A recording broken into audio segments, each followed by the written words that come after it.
नमस्कार मित्रों, मैथ्स की ऑफिशियल क्लासेस में आपका हार्दिक स्वागत है। गणित कक्षा 10 प्रश्नावली 1.2 का सवाल नंबर 3 देखेंगे। सवाल नंबर 3 है, पहले हम प्रश्न देखते हैं। अभाज्य गुणनखंड विधि द्वारा निम्नलिखित पूर्णांकों का एचसीएफ एवं एलसीएम ज्ञात कीजिए। इसका पहला सवाल है 12, 15 और 21। तो आइए हम देखते हैं। सवाल नंबर 1, 12, 15 और 21 का अभाज्य गुणनखंड विधि से एचसीएफ और एलसीएम ज्ञात करेंगे। सबसे पहले हम 12 के अभाज्य गुणनखंड करते हैं। 12 के अभाज्य गुणनखंड करने के लिए अभाज्य संख्या 2 से भाग देंगे। 2 संख्या 12,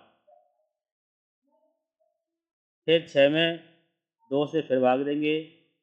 2 तिया 6। अब 3 में अभाज्य संख्या 3 से भाग देंगे। 3 एकम 3। इसी प्रकार 15 के अभाज्य गुणनखंड करते हैं।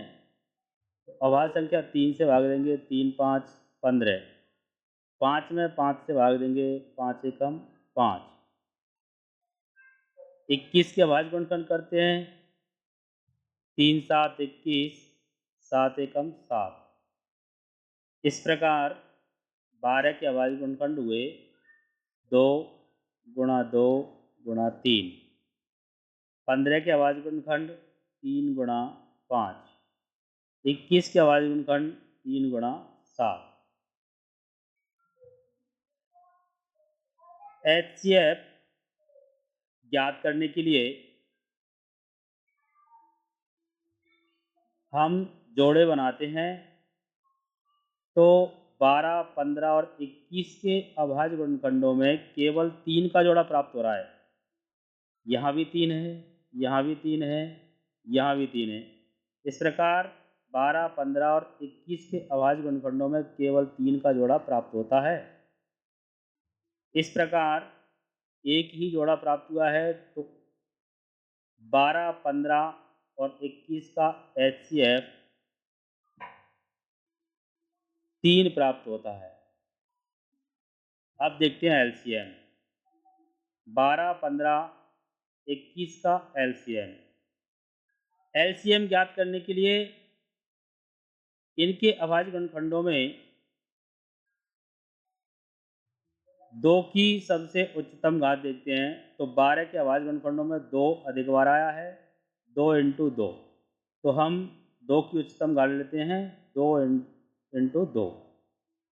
इसके बाद में अभाज्य गुणनखंड 3, 5 और 7 लेते हैं। इन सब का गुणनफल प्राप्त होता है 420। इस प्रकार 12, 15 और 21 का एलसीएम 420 प्राप्त होता है। इस प्रकार सवाल नंबर 1, 12, 15, 21 का एचसीएफ 3 और एलसीएम 420 प्राप्त होता है। अब देखते हैं सवाल नंबर 2। सवाल नंबर 2 है 17, 23, 29। तीनों अभाज्य संख्या हैं, इसलिए 17 के अभाज्य गुणनखंड होंगे 17 एकम 17। इसी प्रकार 23 की अभाज्य संख्या है 23 एकम 23। 29 की अभाज्य संख्या है 29 एकम 29। तो 17 के अभाज्य गुणनखंड हुए 17 गुणा 1। 23 के 23 गुणा 1। 29 के 29 गुणा 1। अब चूंकि ये तीनों अभाज्य संख्या हैं और अभाज्य संख्याओं का एचसीएफ होता है 1। इस प्रकार 17, 23, और 29 का HCF प्राप्त होगा 1। इसके बाद LCM 17, 23, 29। अभाज्य गुणनखंड 17, 23 और 29, इन तीनों का गुणनफल प्राप्त होता है 11,339। इस प्रकार LCM 17, 23 और 29 प्राप्त हुआ 11,339। तो HCF 1 और LCM 11,339। इसके बाद में सवाल नंबर 3। सवाल नंबर 3 में है 8, 9 और 25 का HCF और LCM ज्ञात करेंगे। तो आइए 8 के अभाज्य गुणनखंड करते हैं। 2 चौका 8, 2 दूनी 4, 2 एकम 2। तो 8 के अभाज्य गुणनखंड हुए 2 गुणा 2 गुणा 2। अब 9 के अभाज्य गुणनखंड करते हैं। 3 तिया 9, 3 एकम 3। 9 के अभाज्य गुणनखंड हुए 3 गुणा 3। 25 के अभाज्य गुणनखंड करते हैं। तो 5 25, 5 एकम 5।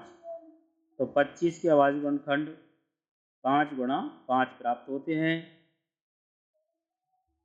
अब 8, 9 और 25 के अभाज्य गुणनखंडों में हमको एक भी जोड़ा प्राप्त नहीं होता है। इस प्रकार 8, 9 और 25 का LCM भी हमको 1 प्राप्त होता है, क्योंकि तीनों के अभाज्य गुणनखंडों में एक का भी जोड़ा नहीं प्राप्त हुआ है। ऐसी स्थिति में इनका अभाज्य गुणनखंड होगा 1। LCM में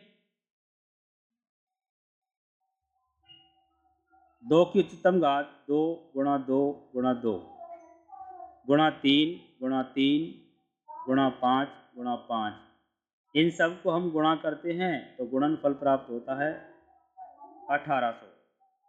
तो इस प्रकार 8, 9 और 25 का HCF प्राप्त हुआ 1 और LCM प्राप्त हुआ 1800।